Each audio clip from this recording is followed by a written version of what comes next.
എല്ലാവർക്കും നമസ്കാരം. ഇന്ന് ഏപ്രിൽ 15 വിഷുദിനത്തിൽ പോഷൻ പക്കാടിയുടെ ഭാഗമായിക്കൊണ്ട് നമ്മൾ പ്രവർത്തനങ്ങളൊക്കെ ആസൂത്രണം ചെയ്തിരുന്നു. അത് നിങ്ങളിലേക്ക് ഇന്നലെ തന്നെ നമ്മൾ എത്തിച്ചതാണ്. അത് അറിയാത്ത കാണാത്ത ഡീറ്റെയിൽസ് ഉണ്ടെങ്കിൽ പോഷക ഭാഷ എന്ന ചാനലിലേക്കൊന്ന് ചെക്ക് ചെയ്ത് കഴിഞ്ഞാൽ ആ സെഷൻ നിങ്ങൾക്ക് മനസ്സിലാവും. കൃത്യമായി ആ പ്രവർത്തനം നടത്തിയതിന് ശേഷം ഗുണഭോക്താക്കളിൽ നിന്ന് കിട്ടുന്ന റെസിപ്പി നോട്ടോ അല്ലെങ്കിൽ അവർ തയ്യാറാക്കിയ പോഷകഗുണമുള്ള വിഷുക്കഞ്ഞിയുടെ ഫോട്ടോസ് ആണ് നമ്മളിന്ന് ജനാന്തോളൻ ഡാഷ്ബോർഡിലേക്ക് അപ്ലോഡ് ചെയ്ത് എൻട്രി പൂർത്തിയാക്കേണ്ടത്. നമ്മൾ കൊടുക്കുന്ന നിർദ്ദേശങ്ങൾക്കനുസരിച്ച് ഗുണഭോക്താക്കൾ തരുന്ന ഫീഡ്ബാക്കുകളൊക്കെ തന്നെ നമുക്ക് ഈ ജനാന്തോളൻ ഡാഷ്ബോർഡിലേക്ക് രേഖപ്പെടുത്തേണ്ടതായിട്ടുണ്ട്. അപ്പോൾ നമ്മളുടെ ഏപ്രിൽ 15 വിഷുദിനത്തിലെ ജനാന്തോളൻ ഡാഷ്ബോർഡിലേക്ക് എൻട്രി വരുത്തുന്നതിന് തീം എന്താണ്, ആക്ടിവിറ്റി എന്താണ് എന്നുള്ളത് കൃത്യമായി ഈ സെഷനിൽ വിവരിക്കുന്നുണ്ടത് അവസാനം വരെ കാണുക.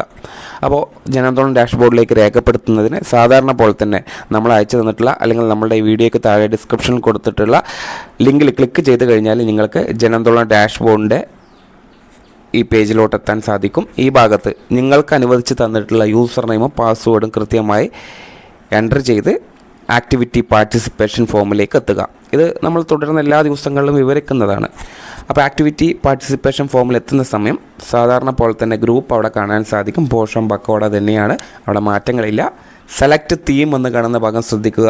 ആ ഭാഗം ജസ്റ്റ് ഒന്ന് ക്ലിക്ക് ചെയ്ത് കഴിഞ്ഞാൽ അവിടെ നമുക്കറിയാം പോഷൻ പക്കാടിയുടെ ഭാഗമായിട്ട് ഈ വർഷം 5 തീമുകളാണുള്ളത്. അതിൽ നമ്മൾ ഇന്ന് നടത്തിയ പ്രവർത്തനം എന്ന് പറയുന്നത് ഇവിടെ കൊടുത്തിട്ടുണ്ട്. ഗാർണറിങ് community support for stronger anganwadis എന്ന് കാണുന്നതാണ് നമ്മൾ ഈ ഭാഗത്തു നിന്നും തീമായിട്ട് സെലക്ട് ചെയ്തെടുക്കേണ്ടത്. അതിനുശേഷം ഓർഗനൈസറാണ്, അത് MOWNCD തന്നെയാണ്, മാറ്റമില്ല. അതിനുശേഷം ലെവൽ, അത് നമ്മളെ ടീച്ചേഴ്സ് ചെയ്യുന്ന സമയം ബ്ലോക്ക് എന്നായിരിക്കും കാണുക. ആ ഭാഗം ക്ലിക്ക് ചെയ്ത് AWC എന്ന് സെലക്ട് ചെയ്തെടുക്കുക. അതിനുശേഷം AWC വീണ്ടും ഒരു കോളം ആഡ് ഓൺ ആയി വരും. ആ ഭാഗം ക്ലിക്ക് ചെയ്ത് നമ്മളെ പ്രൊജക്റ്റിന് കീഴിലുള്ള മുഴുവൻ സെൻറ്ററുകളുടെ ലിസ്റ്റ് അവിടെ കാണും. അതിൽ നിന്നും നിങ്ങളുടെ സെൻറ്റർ കൃത്യമായി സെലക്ട് ചെയ്തെടുക്കുക. അതിനുശേഷം ആക്ടിവിറ്റി എന്ന് കാണാം. ഒരു തീം സെലക്ട് ചെയ്ത് കഴിഞ്ഞാൽ ആ തീമിനെ ആസ്പദമാക്കിക്കൊണ്ട് ഒരുപാട് ആക്ടിവിറ്റികൾ ലിസ്റ്റ് ഔട്ട് ചെയ്തിട്ടുണ്ടാവും. അതിൽ നിന്ന് നമ്മൾ ഇന്ന് നടത്തിയ പ്രവർത്തനത്തിൻ്റെ ഭാഗമായുള്ള ആക്ടിവിറ്റിയാണ് സെലക്ട് ചെയ്തെടുക്കേണ്ടത്. അപ്പോൾ നമ്മൾ ഇന്നത്തെ പ്രവർത്തനത്തിൻ്റെ ഭാഗമായിട്ട് സെലക്ട് ചെയ്യുന്ന ആക്ടിവിറ്റി എന്ന് പറയുന്നത് കൃത്യമായി പോഷൻ മേള എന്ന് കാണും. ആ ഭാഗത്തിൽ ക്ലിക്ക് ചെയ്തെടുക്കുക. അപ്പോൾ നമ്മളുടെ തീം എന്തായിരുന്നു? Garnering support community support for stronger anganwadis എന്നാണെങ്കിൽ ആക്ടിവിറ്റി പോഷൻ മേളയാണ്. ഇവൻ്റ് ഡേറ്റ് ക്ലിക്ക് ചെയ്ത് 15 എന്നുള്ളത് തന്നെ സെലക്ട് ചെയ്തെടുക്കുക. അതിനുശേഷം പാർട്ടിസിപ്പേഷൻ ഡീറ്റെയിൽസ് ആണ് അവിടെ ചോദിക്കുന്നത്.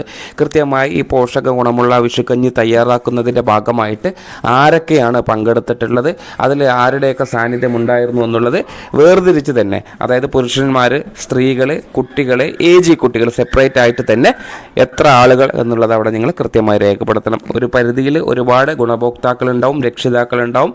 അതിനെ സപ്പോർട്ട് ചെയ്യുന്ന ഗുണഭോക്താക്കളുടെ രക്ഷിതാക്കൾ, അച്ഛൻ, അമ്മ തുടങ്ങി ഒരുപാട് പേര് ഇതിൻ്റെ ഭാഗമായിട്ടുണ്ടാവും, അല്ലെങ്കിൽ ഏജ് കുട്ടികൾ.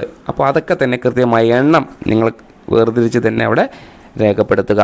അതിനുശേഷം അപ്ലോഡ് ഫോട്ടോ എന്ന് കാണും. ഈ അപ്ലോഡ് ഫോട്ടോ കാണുന്ന ഭാഗത്ത് വിഷുക്കഞ്ഞിയുടെ ഫോട്ടോസും കൊളാഷ് ആക്കിയിട്ട് നിങ്ങൾക്ക് ഇവിടെ ബ്രൗസ് ഫോട്ടോ എന്നുള്ള രീതിയിൽ അംഗൻവാടിയിലേക്ക് ഒരു പ്രവർത്തനം എന്നുള്ള രീതിയിൽ കൊടുക്കാം. അല്ലെങ്കിൽ ഒന്നിൽ കൂടുതൽ പ്രവർത്തനങ്ങളായിട്ട് 5 എൻട്രികളാണ് നിങ്ങൾക്ക് കിട്ടിയതെങ്കിൽ 5 പ്രാവശ്യം ഫോട്ടോസ് അപ്ലോഡ് ചെയ്തിട്ട് എൻട്രികൾ വരുത്താം. അതിനുശേഷം ഡിസ്ക്രിപ്ഷൻ എന്ന് കാണുന്ന ഭാഗത്ത് നിങ്ങൾക്കവിടെ